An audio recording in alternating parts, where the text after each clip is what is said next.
Sveiki! Čia tinklalaidė Bevardžiai momentai ir jos antrasis epizodas. Šįkart, kad būtų smagiau ir įdomiau, pasikviečiau svečią. Ar žinote tą jausmą, kai norisi kažko imtis, nes viduje tiesiog degate nuo savo idėjos? Ir kai pradėjus ilgiau mąstyti ar išsakius savo mintis kitiems, ši troškimo veikti ugnis nuslopsta. Šiandien mano viešnia pasidalins gražiu ir įkvepiančiu gyvenimo momentu, kai ji turėjo pasirinkti arba nugalėti savo baimės bei aplinkos pasipriešinimą ir leisti skleistis naujos idėjos daigeliui, arba pasiduoti masių spaudimui ir nurijus karčią piliulę, kad būti kitokiam nedera, užmiršti savo užmačias. Paklausykite mūsų pokalbio ir pasidalinkite savo mintis komentaruose. Taip pat būsiu dėkinga, jei paspausite patinka bei užsiprenumeruosite mano kanalą. Sveika, brangioji! Labas. Tad užteks tų įžangų, pakeliaukime laiku po tavo gyvenimo klodus ir įdomiausią, tau prasmingiausią tavo gyvenimo momentą. Tai tų momentų išties yra labai buvę daug, o šiandien kuom aš pasidalinsiu, tai pats iš paskutinių įvykusių tų dalykėlių. Galvoju, kodėl būtent šią temą pakelsiu, todėl, kad manau, dauguma žmonių turi ir ateina kasdien į galvą nuostabių idėjų, minčių, planų, bet mes kažkur uždelsiam, laukiam kažkokio momento, kažkokios puikios situacijos. Dabar ne tos nuotaikos esu, dabar ne tokia mano energija ar panašiai. Tai kažkaip vis atitolinam ir žinoma labai veikia baimė. Baimė, nes tai, ką tu sugalvojai, nesi daręs ir tu nežinai, kaip viskas vyks.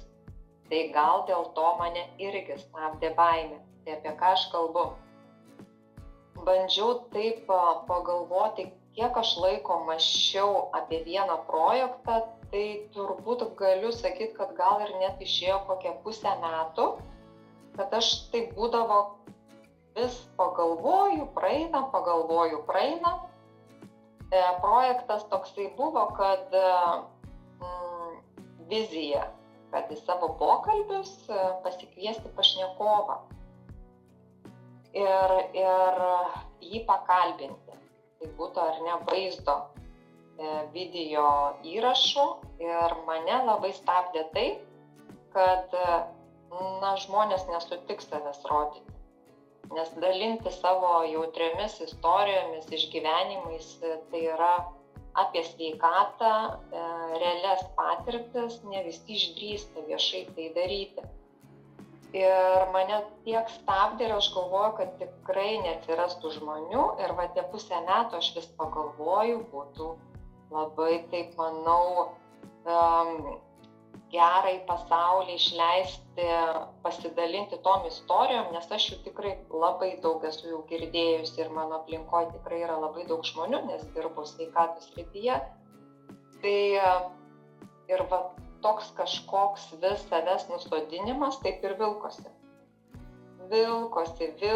bet ta mintis manęs neapleido.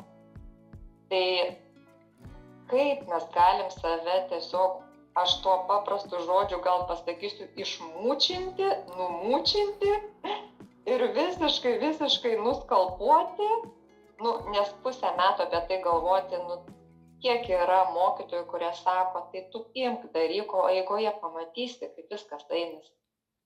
Ne, reikia kažkokios tinkamos situacijos. Tai, bet vis tiek aš tikiu tais dalykais, tais traukos visais dėsniais, apie ką tu galvoji, tą ir pritraukė. Tai vieną dieną mano draugė, su kuria dariau video irgi sveikatos klausimų ir aš pasidalinau su ja. Sakau, aš tikrai labai ilgai apie tai galvoju, bet abejoju, ar norės kažkas dalintis tom istorijoms. Kaip reikia žmonės prikalbinti. Jinai kažkaip pašnekėjom ir tą pačią dieną jai taip susidėliojo visa situacija, kai turėjo kalbėtis skambučius su kitu žmogumi. Jinai pasikalbėjo, pas moterį buvo irgi tam tikra situacija su vaikučiu ir perskambina mano draugė, sako, žiūrėk, aš to jau suradau pirmą pašnekovą. Kaip susidėliojo? Taip, viskas susidėliojo ir gavosi taip, sako, bet žinok, reikia nufilmuoti čia ir dabar, šiandien. Ir taip viskas susidėliojo, kad aš turėjau ir to laiko, turėjau ir mano draugė, nes jinai tokia kaip ir pabaigoje to video turėtų pakomentuoti iš sveikatos būsenos, kaip ką jinai darė, ką vartojo ir panašiai. Ir tas žmogus, kuris sutiko dalintis, taip pat sako, turiu dabar laisvo laiko. Tai tas pasidalinimas, kaip jisai stipriai suveikė, tos visos mano minčių energijos pasiekė kitus žmonės, tai man tiesiog labai, man ta diena buvo tokia pakylėta, aš nesupratau iš pradžių, kas įvyko. Aišku, aš džiaugiausi ten iki pat, kaip sakant, lubų šokinėjau ir galvoju, na gerai, pirmą gavau pašnekovą, viskas jau užsivedė mechanizmas, aš turiu toliau ieškoti žmonių. Ir dabar gal po keletos dienų gavosi taip, kad bendravau su viena drauge, pasidalinau savo šią istoriją ir jinai sako, žinok, aš labai noriu pasidalinti. Tai ta prasme, taip, žinok, ir užsivedė mano mechanizmas ir aš negalėjau patikėti, kad net ir savanoriškai atsirado žmogus. Ir tai mano draugė visiškai buvo pats pirmas video. Jinai taip pat jaudinasi, bet sako, aš noriu, bet baisu, bet aš noriu. Tai mes jau ir tą padarėm video. Ir paskui sekantis žmogutis atsirado labai sustiprė jautria irgi tema, irgi padarėm, bet irgi buvo abejonių, baimių. Bet tas pasidalinimas buvo toks stiprus ir mes kartu su drauge savo labai ją drąsinom, tai taip pat pasidalinom. Tai ką noriu pasakyti šiuo pasakojimu, kad ir savo to pačiu priminti, nebijoti realizuoti savo minčių. Jeigu išties vidus labai stipriai jaučia, kad tai yra mano kelias, tai aš jaučiu, kad aš norėčiau tai padaryti, ar bent jau pabandyti, tai šiai dienai, jeigu manęs klaustų patarimo, tikrai nedelskit 2,5 metų. Tiek save mūčinti.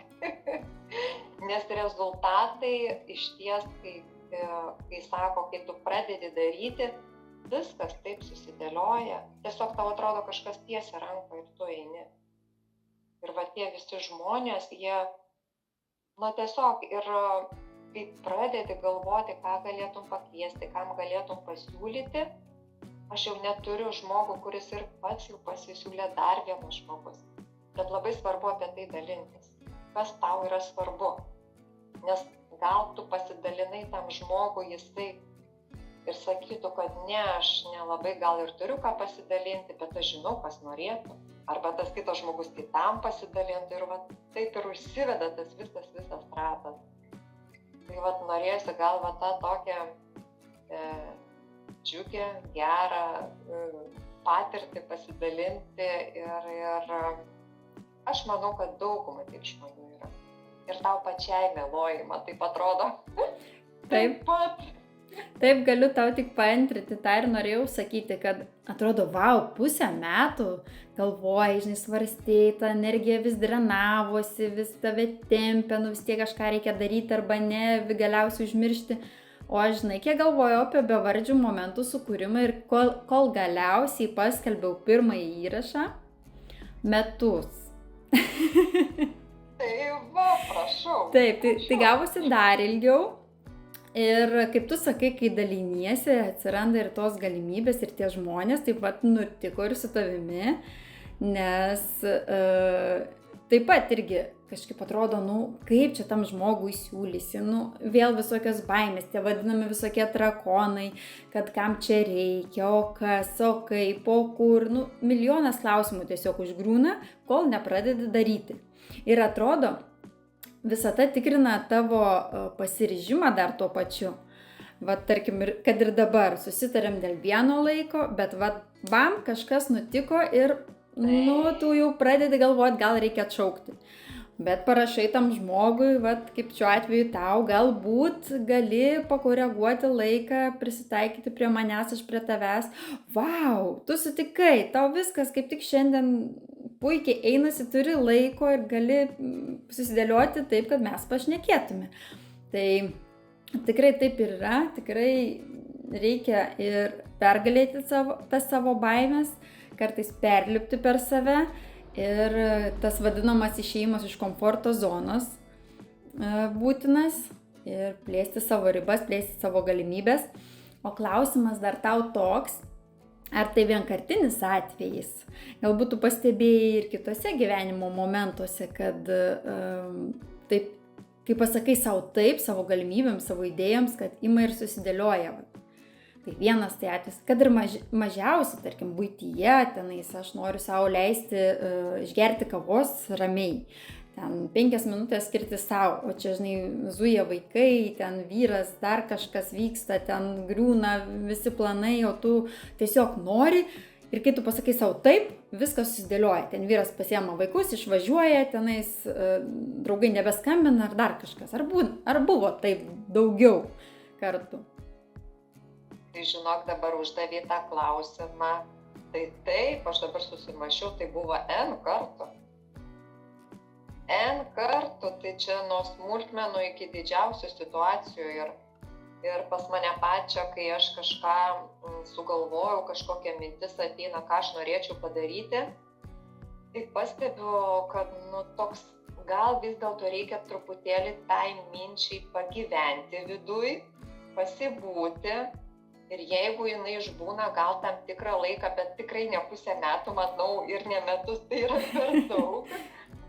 Ir jeigu jaučiu, kad jinai vis beldžiasi mano tą galvelę ir tada jau galim išleisti dienos šviesą ir nebėra ko laukti. Ir tu tada matai, ar tikrai čia tau ar ne.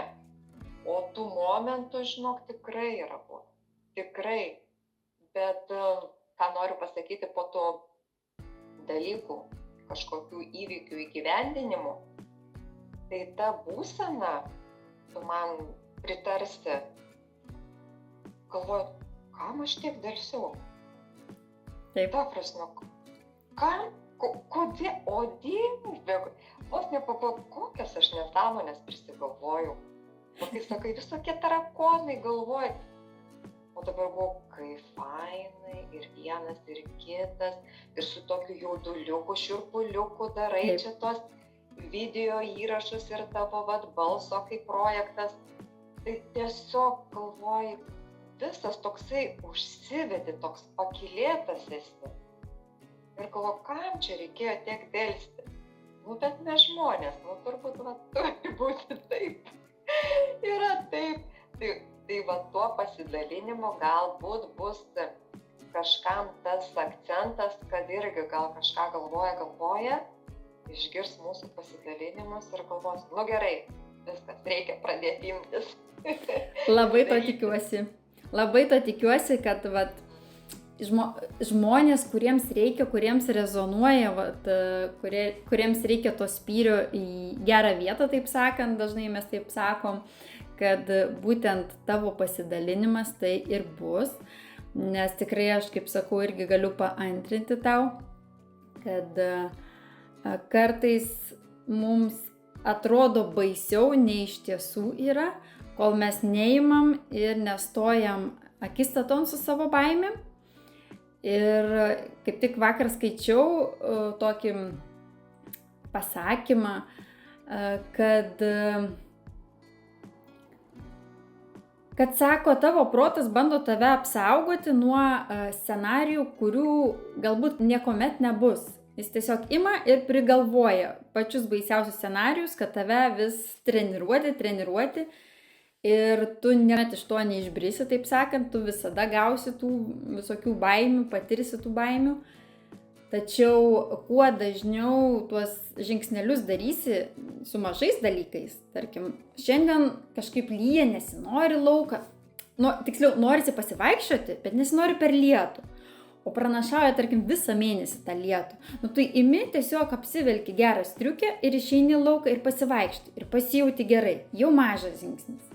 Kitą dieną tu pagalvoji, galbūt aš jau sėsiu į automobilį ir pavažiuosiu iki miško, į kurį seniai norėjau nuvažiuoti. Nesvarbu, kad lyja, jau antras didesnis žingsnis. Tai pradėkim nuo mažų žingsnelių. Ačiū tau, kad pasidalinai ir buvai mano pirmąja ta ypatingąją viešnia. Ačiū tau už tą tikėjimą, pasitikėjimą ir aš tikiuosi, kad ši žinia tiesiog pasieks tuos žmonės, kuriems šiuo metu to labai reikia. Taip. Kągi, dėkui, kad klausėtės ir iki kitų kartų.